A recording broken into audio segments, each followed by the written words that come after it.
Mr. Martin Griffiths. Martin, you have the floor. Thank you very much, Mr. President, and strong welcome to those in Sana'a. Very good to see Sana'a on the screen. Anyway, thank you very much for this opportunity, and I want to start by congratulating Muslims in Yemen and around the world on the occasion of Eid al-Adha, which comes towards the end of this week. And may this Eid bring to the people of Yemen calm, health, and some safety. Mr. President, the last time I briefed this Council, a month or more ago, I outlined the substance, as you know, of the UN-brokered negotiations between the government of Yemen and Ansar Allah. Just to remind, these negotiations aim to reach agreement on a joint declaration that will include a nationwide ceasefire, economic and humanitarian measures, and the resumption of the political process aimed at comprehensively resolving and ending the conflict. I warned then that we had reached a delicate moment with much at stake, and these negotiations have now been ongoing for 4 months. Both parties have provided feedback on various drafts and proposals, but they have yet to reach agreement on a final text. The process, as we discussed last time, has been long and challenging. It has experienced bursts of momentum as well as very significant hurdles, and this is perhaps, I suppose, normal for any mediation process which addresses issues of great importance to the parties. But it's important that both parties continue to engage in the process. The negotiations must be concluded before the window of opportunity of this months of this early summer closes. As a mediator, not as a negotiator, as a mediator, I continue to attempt to bridge the divides between the parties' positions. And I hope that they will make the compromises necessary to reach their agreement, not mine, their agreement between them that meets the aspirations of the Yemeni people. Unfortunately, Mr. President, even as the negotiations continue, and I'm sure as we will hear from all the briefers today, much more cogently than from me, for Yemenis across the country, life has become even more unforgiving, and I'm sure Mark will tell us that Yemen is experiencing the worst of times. The military situation has not improved over the past month. The continued military campaign against Marib has wreaked profound humanitarian and economic consequences, and it could easily undermine the prospects of reaching agreement on a ceasefire for the whole country and the end of the shooting war.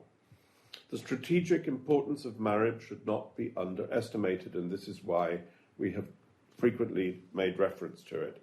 I call for immediate and urgent steps for de-escalation, more so than ever now, on this eve of Eid. And of course, my office stands ready to support in this respect. I'm concerned, and I'm sure Mark will be more so, by the missile attacks that have threatened and injured civilians in Marib.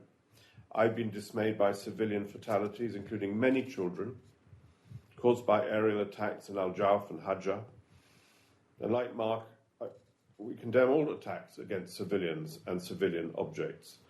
And of course, I call on all sides to uphold their obligations under international humanitarian law to protect civilians and children in particular.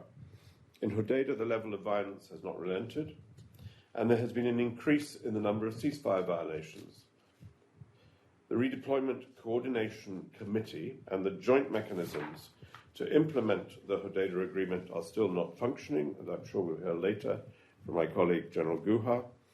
His mission, UNMAHA, continues efforts to overcome the mistrust between the parties and to restore dialogue at a minimum between them. In a further sign of how life is becoming even more difficult for Yemenis, I'm sorry, Mr. President, this is a gloomy presentation in many ways. The indicators on the economy are all pointing in the wrong direction. I'm sure, as Mark will explain, food prices are rising, the currency is depreciating. Most Yemenis do not have enough money in their pockets to meet their basic needs. And there are no quick fixes to Yemen's economic problems, but the parties need to agree on steps to keep the economy out of the conflict. It's the people of Yemen who suffer, when the economy is weaponized and politicized. The joint declaration process aims to reach agreement between the parties on key economic and humanitarian measures that will bring at least some tangible efforts, finally, for people's lives. And of course, we look to the parties to agree quickly on these mechanisms to make this happen. Mr. President, last month I informed the Council that we were engaging the parties to find a solution to allow for the continued and regular entrance of ships carrying oil derivatives into Hodeidah port. These efforts are ongoing, as they say. The humanitarian consequences of the impasse grow greater by the day, and this situation cannot continue. It is essential that all obstacles to imports and the domestic distribution of fuel and other goods vital for the civilian population be removed. The government of Yemen has taken the positive step of clearing a number of fuel ships in recent weeks, and we encourage them to continue to release more ships. And I want to stress our position on this because it is frequently misunderstood. Of course, we would like to see these ships entering Hodeidah port. This can only provide, however, temporary relief. We have shared ideas with the parties about how to move forward in the immediate term prior to a joint declaration agreement, but a long-term solution is needed. So please, I urge through you, Mr. President, and this Council, the parties to engage constructively with the proposals which are in front of them so that Yemenis can get the fuel they desperately need. And the parties also urgently, as they know well, need to agree on a mechanism to disperse revenues also from Hodeidah port as a contribution, as agreed back in Sweden 18 months ago, as a contribution towards civil servant salaries. My office has consistently endeavoured to support the parties in reaching an agreement on paying civil servant salaries to all Yemenis according to the 2014 payroll database. And I repeat it here, Mr. President, because there are some who publicly deny this. These civil servants have the right to receive their salaries in full and on time, and we will continue to engage the parties on proposals to achieve this vitally important goal, with a deserved entitlement of these people, but also an extraordinary importance in terms of the humanitarian requirements of Yemen. Mr. President, it has been 2 weeks, of course, since this Council's session under your presidency on the Safa, the decaying oil tanker that threatens to spill over 1 million barrels of oil into the Red Sea. In that session, Mark and others raised the alarm yet again about the immense environmental and humanitarian threat imposed by this tanker. And at the beginning of this month, Ansarallah confirmed in writing to us that they would authorize a long-planned UN-supervised technical mission to the tanker. However, we're still awaiting the permissions necessary for this team to deploy. The United Nations has made clear to Ansarallah the team's mission, which is to assess the condition of the tanker, to undertake any initial possible repairs, and to formulate urgently needed recommendations on what further action is required. An independent and expert-driven assessment is of critical importance, I think we'd all agree, to allowing us to fully understand the scope, the size, the threat of this issue and the possible solutions to it. With Mark, I'm sure I will keep the Council informed of any developments in this regard in the coming days and weeks. Mr. President, in the southern governorates, I'm encouraged that the level of military activity has reduced in recent weeks due to the efforts of the parties, despite some limited clashes at the front line in Abyan.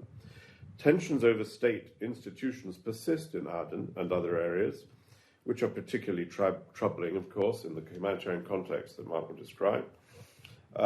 As we know, the government of Yemen and the Southern Transitional Council is engaged daily in efforts in Riyadh under the auspices of the Kingdom of Saudi Arabia to reach agreement on moving forward on the Riyadh Agreement. We had hoped to have specific news on that before this meeting of the Council, but we are given to understand that there is some good news. We hope so. It is of vital importance for all of us, including for the joint declaration and that process. Mr. President, the elements under negotiation in the joint declaration are important both for the parties and for the Yemeni people. We've seen intense debate among civil society and other figures around these issues. I'm grateful for the advice and guidance that we've received from them.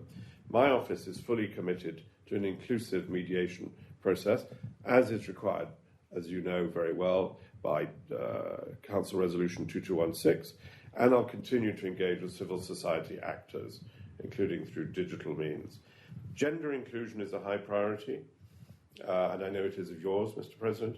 My office is systematically integrating gender perspectives into the joint declaration text and the planning that will follow in its, what we hope is implementation. Finally, Mr. President, I continue to hope, I do, that the joint declaration negotiations will turn the tide away from these maudlin views, but toward peace. But I don't want today to sugarcoat things.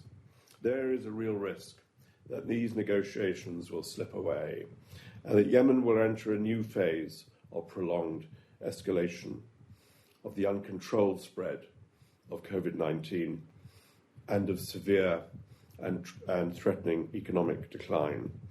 Now, the United Nations, in all its forms, is committed, of course, to doing all it can to support the parties to reach an agreement that puts Yemen on that path towards a peaceful and prosperous future. And I, through you, Mr. President, call on all member states, including the members of this council, but others who have an interest in the stability and future of the region, to lend their full support to us to persuade all involved to move forward with speed to a successful conclusion. But ultimately, the responsibility lies with the parties to bring these negotiations to a successful close. I've said it before, I hope I won't say it too often again. The coming period will test the parties' political will to bring forward a breakthrough, and I hope I can bring you better news, Mr. President, when next we meet. Thank you very much indeed.